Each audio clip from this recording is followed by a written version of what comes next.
Welcome back. My name is Nick, and I'm here with Kyle, Pecos with a Zero on Instagram. He's a super talented artist. Go give him a follow. By the way, he also helps design our cool shirts. This is our Audi shirt. We have tons of other shirts like Dune to His Dark Materials. Go to thebestnerdyshirts.com to get all the cool nerdy merch we've been making. And today we're going to be talking about my boy Dylan, Zach Cherry. I like that last name, Cherry. It's just such a good last name. That's the actor's name, just so you know. Okay, nice. Ooh, a distant relation. Yeah, perhaps? I just connected with that last name. I really like that last name. So, Dylan. This is going to be a good episode. We don't know too much about Dylan. No. We know enough in his innie life, but not in his Audi life. All we know in the Audi is he lives in a closet. But he lives in a closet. He collects women's shoes. He collects women's shoes, and he has a kid. Yes. So, yes, there's a lot of questions, and one I want to start off with is, why is Dylan there?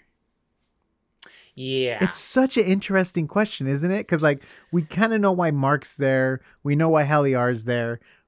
I have my theories on Irving. By the way, we're doing an Irving deep dive. Subscribe. I have a lot of good theories on Irving. I am saving that for one of the last character ones because he is arguably my favorite, and so Irving and Milkchick. Come on, man, those characters are freaking amazing. But Dylan's also a very amazing character. We're going to talk about Dylan. What do you think? What are his motivations? So we're diving right into theories. I'm just curious about that. Well, I guess we can push that off till later. That's been on my mind about Dylan. Is does he need money? Is that why he's there? Because I know it pays well.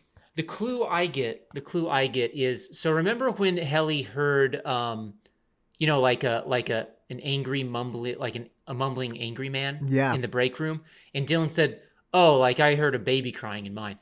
So I want to say that what Helly heard was James. Yes, 100%. Egan, talking. So, and it's probably something from her childhood. I'm guessing that maybe it's connected to their Audi's life or an event before they were severed. Mm-hmm. So I think that whatever that is connected to Dylan's past, right? So something to do with his kids, maybe childbirth, maybe that's true. Maybe he lost his wife, maybe something traumatic happened where they divorced or something, but I don't know. No, that's actually a very good point. We didn't bring that up in Helia's deep dive, but she definitely hears her father. And we know it's the once you hear the mumbling male voice, it has to be her father because that's how he talked in the bathroom scene. I'm so proud of you. So it's very easy to make that connection once you hear the voice. But he has a kid, so it could be his own kid. So maybe they're really hurting on money. Or do you think he wants to get away from his family? He's sick of his family, and it's just his way of separating a little bit. Maybe? Because Mark S is there to separate from pain. Yeah. And it's so interesting too, because he's a player, the innie. He's always hey, what's up, Heliar? Oh, is Miss Casey coming by? Let her know I'm here. I've been exhibiting signs of sadness. Could I get one of those? No.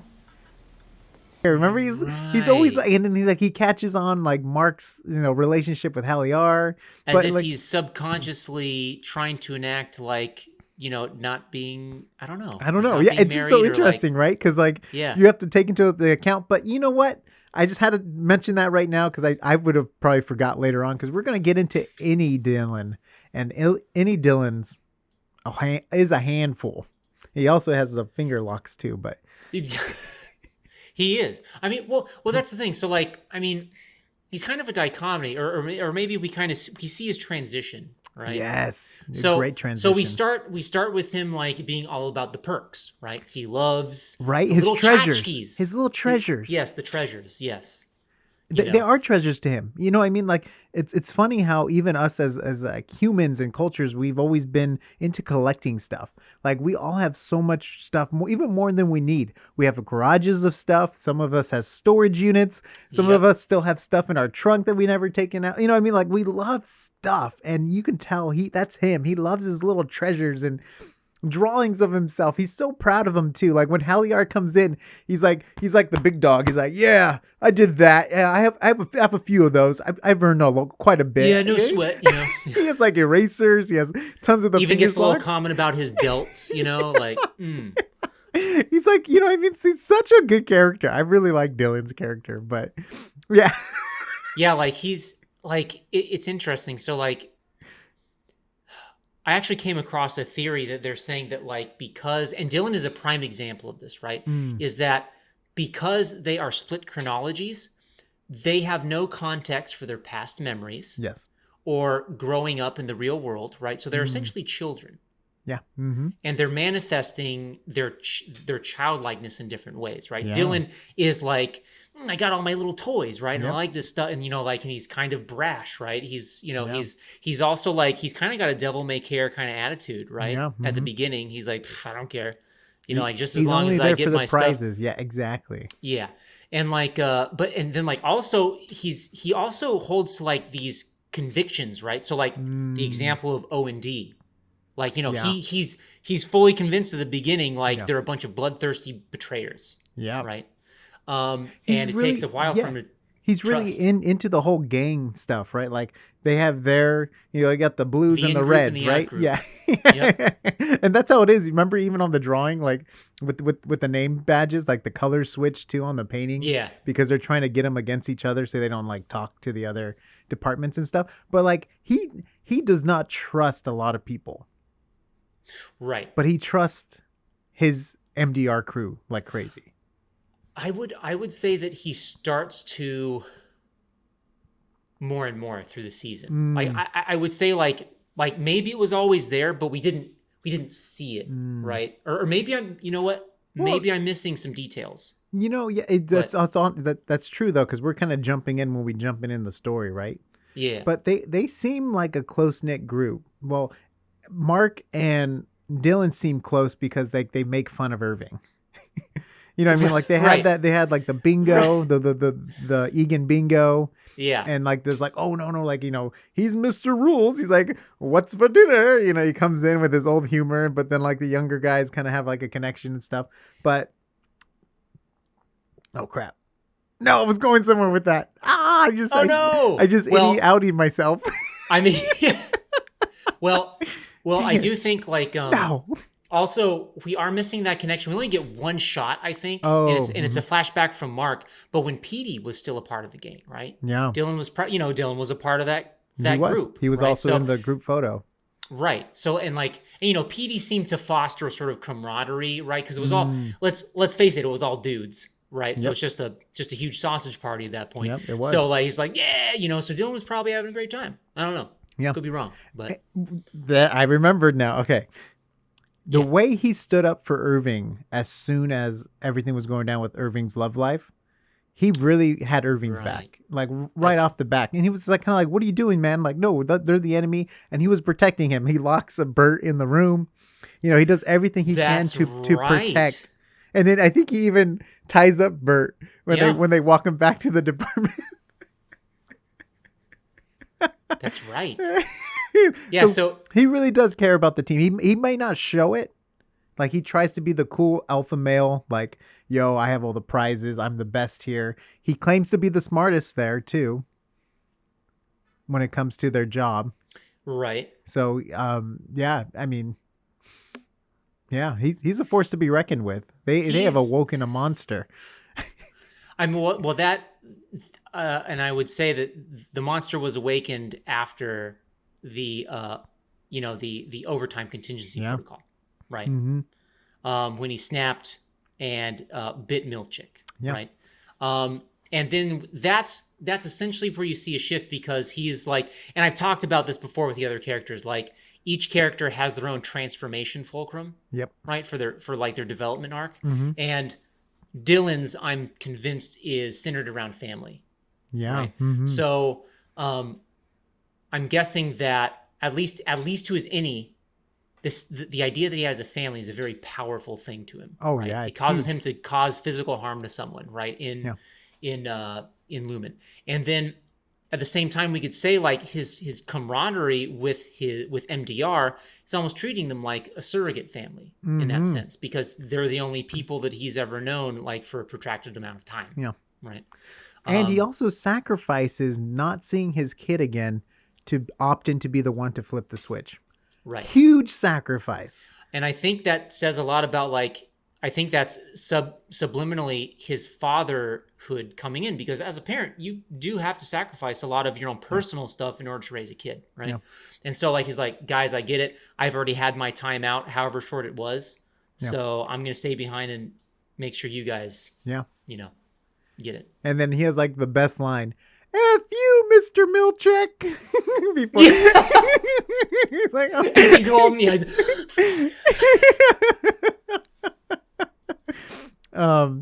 And then so we never see him go into a break room. No. We never see him do a wellness check. Though he has gone to the break room apparently. But we did see him go to the Waffle Party. He did. Yeah, he was at the Waffle Party. So the Waffle Party. I know this is a wholly other theory, but because he's the only one really involved in the Waffle Party. Sure. Maybe we'll save it. We got to do a Waffle Party breakdown. Wait, Nick. Whoa. You holding back Waffle Party info on me, dude? Well, we're going to save it. No, we're going to save Waffle Party. Subscribe. We're going to be doing a Waffle Party breakdown. Like the whole idea of the ritual and stuff going on with the Waffle Party. Yeah. And that's bigger than Dylan, because Dylan's just our way of viewing the Waffle Party. Right. He's not the creator of the Waffle Party. We know he loves waffle parties. What does that also say about him?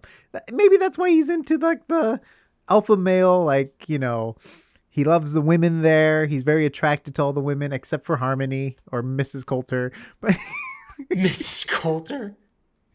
Wait, no, don't Miss Cobell. Dang, I did it again. Oh, his Dark Materials get out of my mind. It's those names. Yeah. I'm embarrassed. Okay, so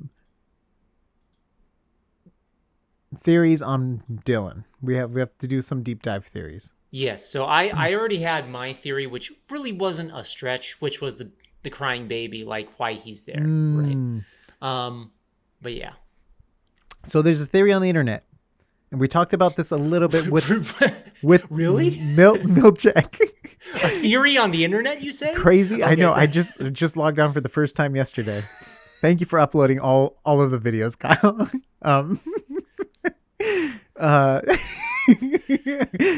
So there's a crazy theory which we talked about in the Milkchick. By the way, we did a Milkchick deep dive.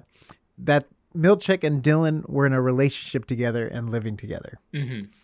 And we were like, no, I don't see that. It's like, maybe that's why Milkchick was so shocked when Dylan did finally wake up and bite him to the point. Because like Milkchick, as we know, as of now, is not severed. So like he sees them as innies and outies. He knows them both sides. So maybe that's why he was so shocked that he got attacked. So we're like, oh, is that a relationship thing? They were in the house. He was able to be nice enough to the kid to convince the kid to count to 1,000 before coming into the room. You know what I mean? So definitely some I don't think it's a true theory though. I don't think it is. But... No. I was all like when you when we posed it, I was already like, yeah. You're like, no. Spit it out. And then the other one would be, do you think he's trying to take Lumen out from the outside? Or do you think he's just a severed employee? He's trying to not care about what goes in and out and all that stuff. So with this show, I've always gone back to my first principles of detective work, right? Which is, what do we currently know? What have we been, and in this case, what have we been shown? Right? Now we've been shown not a lot compared to others like Mark, right? But as some people in the comments have hinted, there's quite a few clues as to what Dylan's life is like, what his possible motivations might be. And I think that, if anything, his innie is, as far as we know, the only part of him that is trying to take Lumen down. Okay. Right. His outie, I don't think I've seen any evidence of that yet. Right? Because when he gets waken up by Milkchick, yeah, he asked who he in contact with because of the paper. Yeah. Which also goes into my... I have also a fun theory. I was going to talk about MDR, but I'll kind of tease it here. I think there's something in the chip that makes them see stuff differently. To them, on that card, it's like a stretch like thing. It's like a stretch pose because that's what the chip allows them to see what's actually on the paper that's printing. I think it's actually something else that if it was taken out, it would have been leaked to people and stuff like that. That's why I also think the numbers, because of the chip, they see it as numbers, but really it's something else they're viewing. But because of the chip that's implanted in them, things they see aren't truly what they are. So their visual information is obfuscated. Like the Matrix, kind of. Like they can put anything in front of them. Or maybe they think there's walls there, but there's really no walls. It's like they have sunglasses from the movie They Live, and they actually see things from yeah, exactly. But the inverse, right? They see it for what it isn't. Really, yeah, exactly. It's like what they want them to see, kind of thing. Huh. I don't know. That's gonna be a fun theory to dive deep dive down in, because there's certain things like the goats. Like, really, was it even a goat, or was it actually babies? And because of the program, like just crazy stuff like that. Like everything you see, but by doing that, it just opens up a whole wormhole, Dune reference, to different theories and ideas. But thank you guys so much. Thank you for all your comments. We're going to be doing comment videos and stuff too. And by the way, every comment you guys entered is entered for the month to win one of our cool shirts from thebestnerdyshirts.com. So comment whatever you guys want to comment. We're here for it, and we like to pick them randomly, and then you get a shirt. We already delivered 3 of them. It's been awesome. One was all the way in England, which was great. And it's been great to just get our merch out there and stuff. And by the way, go to Instagram. Pecos with the 0 on Instagram is Kyle's Instagram. Go check him out. He's a super talented artist. He also helps designs a lot of the shirts on thebestnerdyshirts.com. And subscribe for other deep dives. We've had him on Mark. We have it on, Hallie R. We've had it on Milkchick. So we're here for Severance. We are here for season 2. Subscribe to get all the updates, and we'll see you on the next AsArt. I'm telling you, what if the goat was a baby? What if the break room is actually something else? It's an illusion, Michael.